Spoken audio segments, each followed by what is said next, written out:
اچھا، یہ ایک سوال پوچھا گیا ہے جو ہمارے معاشرے میں بہت ہے، رائج بھی ہے اور پوچھا بھی جاتا ہے بہت زیادہ۔ سوال کیا ہے؟ کہتے ہیں سوال یہ ہے کہ آیا حل یجوز بناء دار سکن علی ارض تابعۃ للدولۃ من دون اخذ الموافقات الرسمیۃ مع العلم باننی لا املک ای دار للسکن ولیس بامکان استئجار دار فی الوقت الراہن۔ سوال یہ ہے، کہتے ہیں کہ جو حکومتی زمینیں ہوتی ہیں، حکومتی زمینوں پر حکومت سے اجازت لیے بغیر، موافقت کیے بغیر، آیا ان زمینوں پر گھر بنانا جائز ہے؟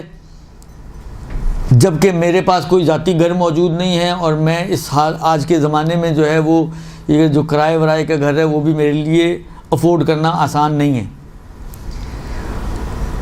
آغا فرماتے ہیں لا یجوز احیاء الارض الموات الا باذن الجہات المسئولۃ ذات صلاحیت حسب القانون۔ قانونی طور پہ جو ادارہ، جو ڈپارٹمنٹ اس کی اجازت دینے کا حق رکھتا ہے، ان کی اجازت کے بغیر ایسی زمینوں کے اوپر گھر بنانا جائز نہیں ہے۔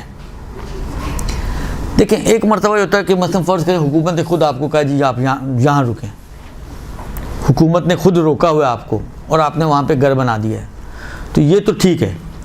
ایک مرتبہ ہے کہ آپ نے زمین دیکھی، اچھی خاصی زمین تھی، پوری خالی پڑی ہوئی تھی، جیسے یہ سپر ہائی وے وغیرہ اب تو یہ بکتی ہیں، لیکن ایک زمانہ تھا یہ تو پوری بنجر زمینیں اور ساری حکومت ہی کی زمینیں تھیں، تو آپ نے کیا کیا، وہاں جا کے قبضہ کر لیا اور وہاں جا کے گھر بنا لیا، جنگل میں منگل، درست؟ تو کہتے ہیں کہ یہ جائز نہیں ہے۔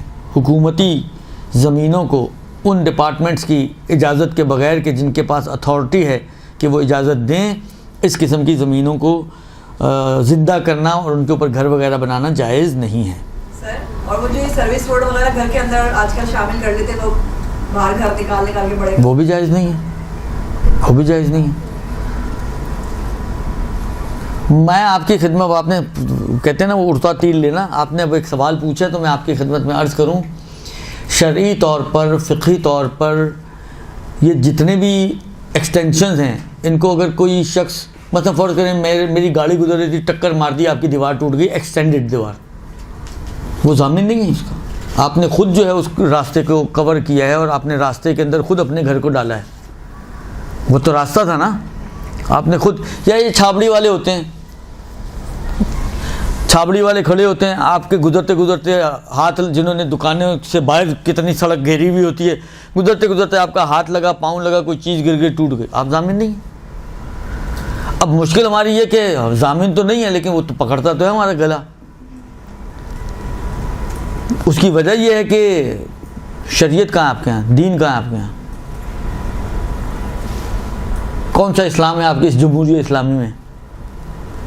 کتنے لوگ اسلام پر عمل کر رہے ہیں؟ تو مشکل یہ ہے اصل میں، کسی اول تو یہ کہ اگر سب دیندار ہوں، سب اسلام پر عمل کریں تو یہ گھر یا یہ چیزیں اس طرح ہو ہی نہیں۔ اصلا آپ دیکھیں سڑکوں کو، آدھی سڑکوں پہ تو یہ جو ہے ٹھیلے کھڑے ہوئے ہوتے ہیں،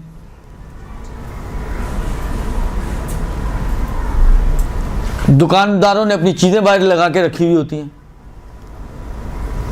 اور وہی والی بات ہے، باپ کا روڈ سمجھتے ہیں، کوئی اونچ نیچ ہو جائے تو لڑنے ایسے آتے ہیں جس طرح ان کے دکان کے اندر گھس کے آپ نے کوئی چیز توڑی ہو۔ حق بالکل حق نہیں رکھتے ہیں، وہ نہ جھگڑنے کا حق رکھتے ہیں، نہ پیسہ لینے کا حق رکھتے ہیں، لیں گے تو غلط کریں گے، حرام خوری کریں گے۔ خیر ہمارے ہاں تو ایک آسان چیز ہے، اتنی مشکل چیز بھی نہیں ہے حرام خوری، تو کریں کیا، جائیں تو کہاں جائے انسان۔ یہ ایک سوال، ٹھیک ہے جی۔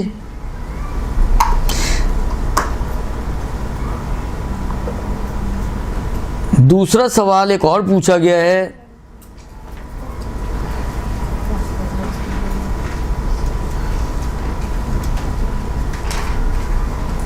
وہ بھی اسی طرح کا سوال ہے کہ جو حکومتی گھر بنے ہوئے ہوتے ہیں ان کے اوپر قبضہ کر لینا اور ان میں جا کے رہائش اختیار کر لینا جائز ہے، ان کا اجازت کے بغیر جائز نہیں ہے۔